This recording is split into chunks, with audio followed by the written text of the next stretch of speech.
Cancer. I'm Anisha. To know more about my work, you may visit my website on www.tarotbyanisha.com. For those of you who are seeking deeper clarity, be it in your love lives or your career, for a personal consultation, you may write to me at tarotbyanisha@gmail.com. Cancerians, welcome to your 2018 forecast. It's quite a dynamic and an exciting year ahead. Now, Saturn has moved into its ruler planet from Sagittarius towards the end of 2017, and we already have Pluto that is there in Capricorn. And this is aspecting for you in your house of relationships, both personal as well as business. So for the next 2.5 years, a lot of work to be done as far as relationships are concerned. Now, the interesting thing is that Saturn is a teacher planet, and Saturn, as you know, loves to take us back to the blackboard, make us redo things that have not been working out for us. And Pluto is, as per the Greek mythology, is known as a god of underworld. The corresponding god is Hades. And Pluto is not happy just with hard work. He wants you to go dig deep underneath the surface and see as to what is it that is festering over there. What are the root patterns that are not allowing you to move ahead? Pluto is also associated with renewal. It's associated with rebirth and also about transformation. So the bottom line is that you need to be transforming and then healing yourself along with the hard work which Saturn will support you with. Of course, on the negative connotations, Plutonian energy is associated with too much of power control, maybe a need to excessively control people or situations, or be power hungry, or even be greedy as far as success is concerned. Now, this is because it is there in your house of relationships, both business as well as work. For the next 2.5 years, Pluto and Saturn are going to make you look at situations which involve people with whom you are very closely involved with. What is it that you're doing? How it is that you are? And then, of course, it is our own personal choice, our own personal freedom, whether we choose to work with the Plutonian energy and with the realization or not. And a lot of us, we do know that we have quite a bit of an OCD or a sense of wanting to control and do that power play, but we're quite okay with it as well. And we're also okay with letting the relationship suffer and say, you know, it's all right, my work is doing quite well. I don't need to be sitting and suffering as far as the personal thing is concerned. Let it take a backside.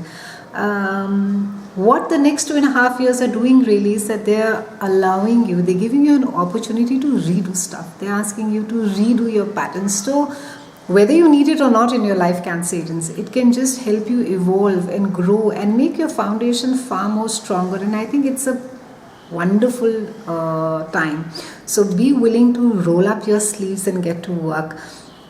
On Jan 31st, we have a lunar eclipse that is there in Leo in your house of earned income. And this is speaking about either a project coming to an end. It is speaking about, for some of you, you could even be switching jobs. Maybe you have just finished doing some work and you are now either moving to another job or you're looking at something else.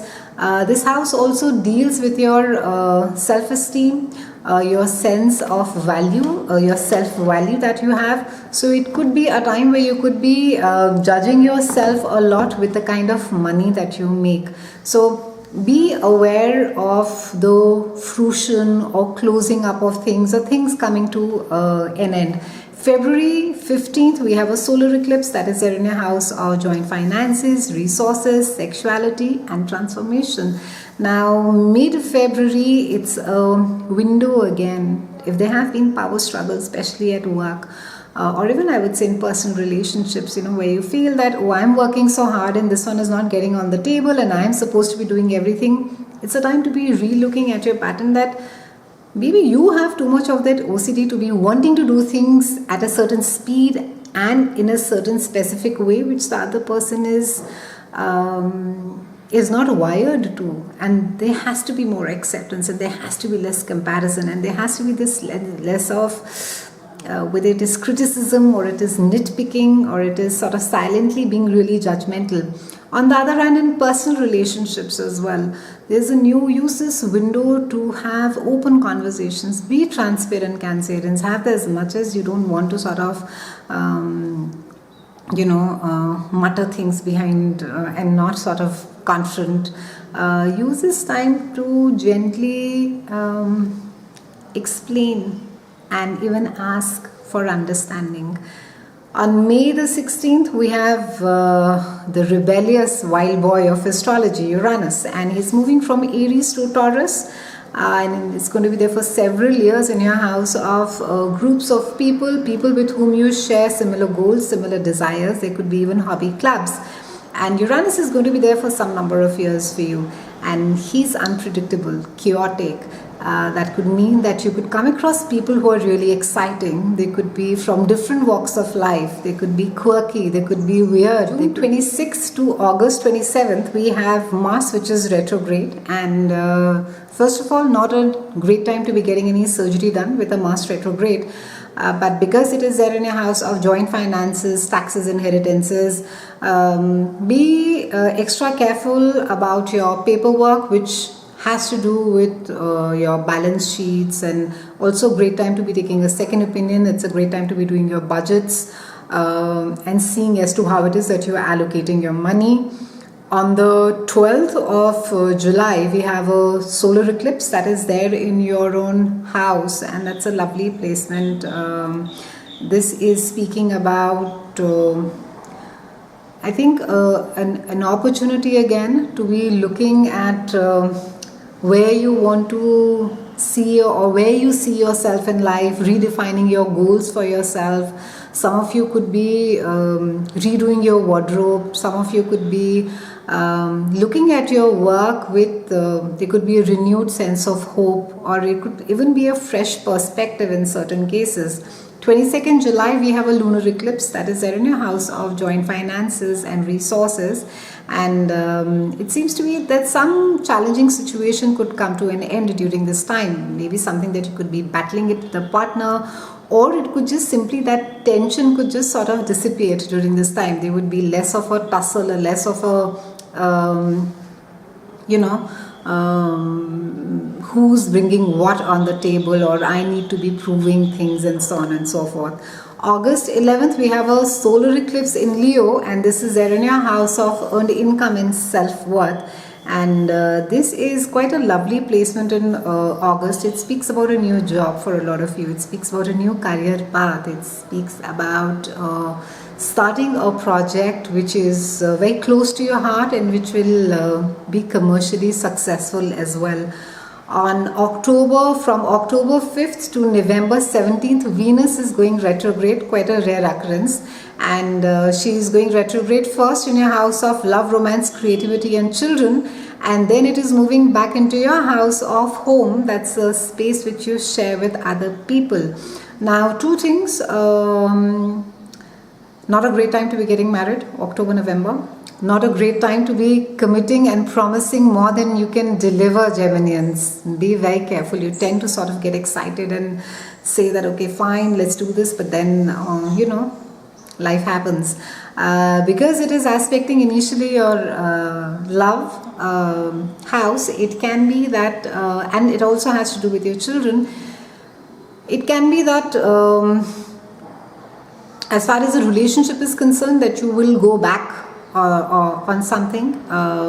It can be that even a creative project sort of needs to be renewed. Maybe a child needs to be counseled during this time.